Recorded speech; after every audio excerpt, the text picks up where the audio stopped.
Salut tout le monde, c'est Alex, bienvenue sur le vlog confinement. Alors aujourd'hui on est le 5 avril et petite pensée émue pour le jour où j'aurais dû peut-être vous faire une vidéo de compte rendu du marathon de Paris pour lequel je me préparais depuis du coup 12 semaines. Mais bon, c'est comme ça. Cette semaine j'ai l'impression que, enfin personnellement et peut-être aussi autour de moi, on est un peu plus, on s'est un peu habitué au confinement. J'ai l'impression que c'est un peu moins la panique. Je regarde moins BFM. Bon, mine de rien, je regarde quand même un peu les chiffres. Donc la courbe a l'air de s'infléchir. Donc peut-être qu'on a passé le pic.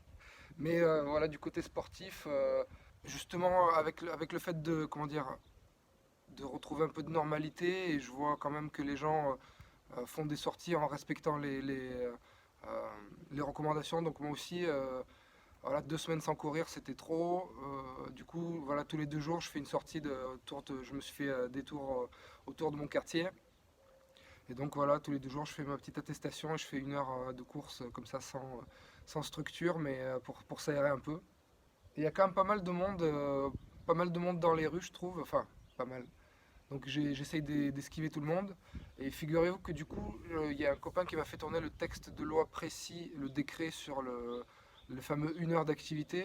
Et alors moi je pensais on n'avait pas le droit de se balader juste à plusieurs. Parce que l'activité, je pensais que l'activité sportive c'était tout seul. Mais apparemment tu peux t'aérer et te balader avec les gens avec qui tu es confiné. Donc au final, en gros, tu peux te balader avec ceux avec qui tu es confiné et j'ai l'impression que c'est ce que les gens font. Tu vois des gens se promener dans la rue et tout ça. Sinon, niveau sport, je continue mon plan sur Zwift, FTP Builder.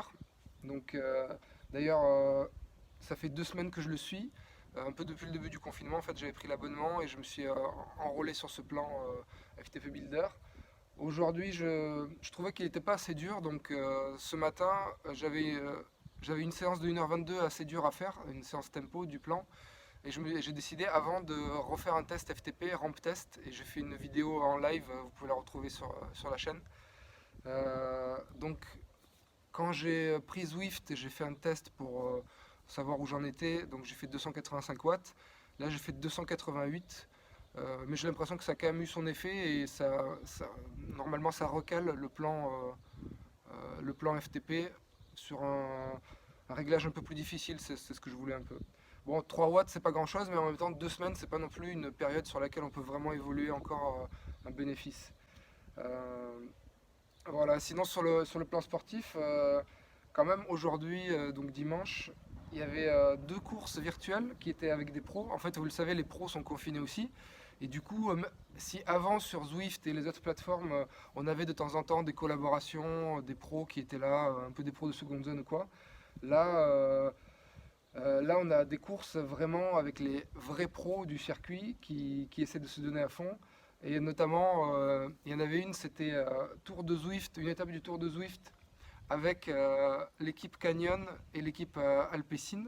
Donc du coup, moi je l'ai vu par l'Instagram de Lionel Sanders. Lionel Sanders, c'est un triathlète de top niveau, genre, je sais pas qu'est-ce qu'il fait, c'est la dernière fois à Kona, mais bon, c'est un athlète Ironman de très haut niveau. Et sa particularité, c'est c'est la majorité de son entraînement en indoor. Et donc il est très très habitué de Zwift. Et c'était une course de 27 km où il y avait donc Team Canyon, Team Alpecin et notamment euh, Mathieu Van Der Poel. Et ce qui est bon, spoiler, Mathieu Van Der Poel s'est fait décrocher et Lionel Sanders a gagné la course en s'échappant à 8 watts au kilo sur la fin.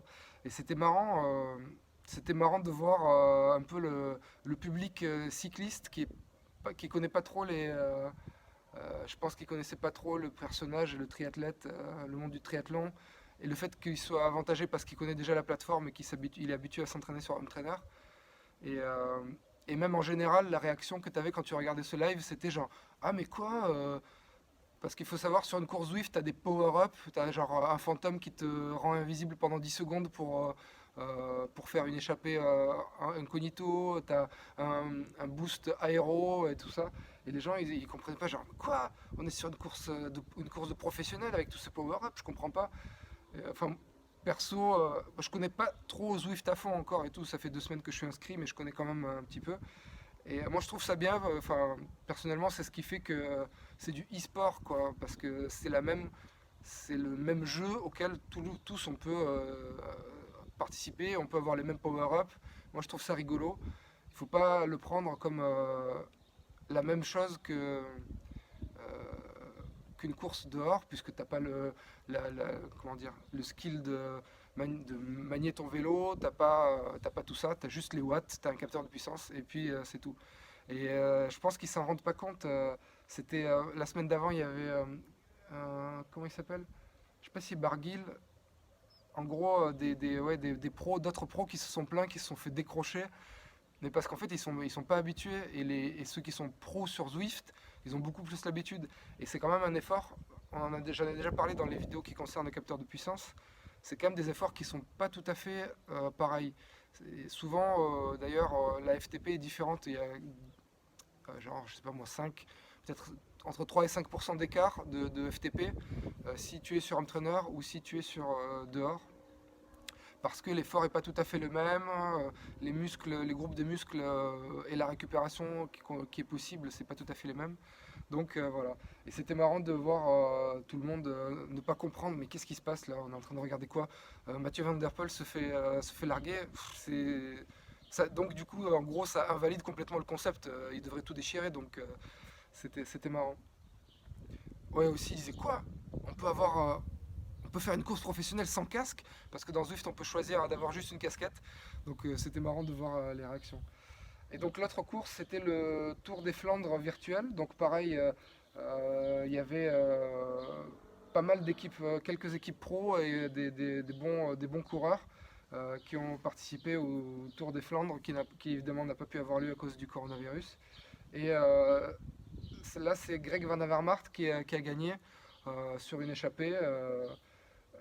Pareil, c'était assez. J'ai juste vu un peu la fin. Et ça se passait sur la plateforme Be Cool. J'avoue que moi je connaissais pas trop, et de ce que j'ai vu juste en se basant sur ce live YouTube, ben, moi j'ai trouvé ça pas mal. Je trouvais que c'était plus réaliste que Zwift, et ça donnait de belles images, je trouvais. Voilà un peu sur les news du sport. Euh, voilà quoi, donc je vais continuer à faire mes petits entraînements et quelques courses sur Zwift. Continuer à suivre un peu ce qui se passe dans le monde du cyclisme virtuel. Euh, Toujours sur mon home trainer basique, euh, avec juste mon capteur de puissance. J'ai vu que un peu dans le monde, dans les news de capteurs de puissance, il y avait un truc assez important, c'est que 4i, je ne sais pas comment dire cette marque en français, 4i, une marque canadienne qui a baissé ses prix et qui a ramené un capteur de puissance single side, donc d'un seul côté, qui est basé sur la manivelle à 299 $ avec la manivelle fournie. Une baisse de prix assez significative, surtout sur le dual side aussi. Donc c'est assez intéressant.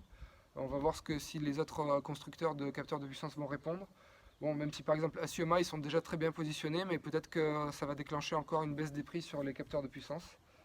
Voilà. Donc dites-moi comment vous vivez le confinement. Est-ce que vous continuez à vous entraîner, tout ça? Et n'hésitez pas à vous abonner à la chaîne, à me suivre sur donc du coup Zwift, Strava et les autres réseaux sociaux, Instagram. Allez, bonne semaine à tous!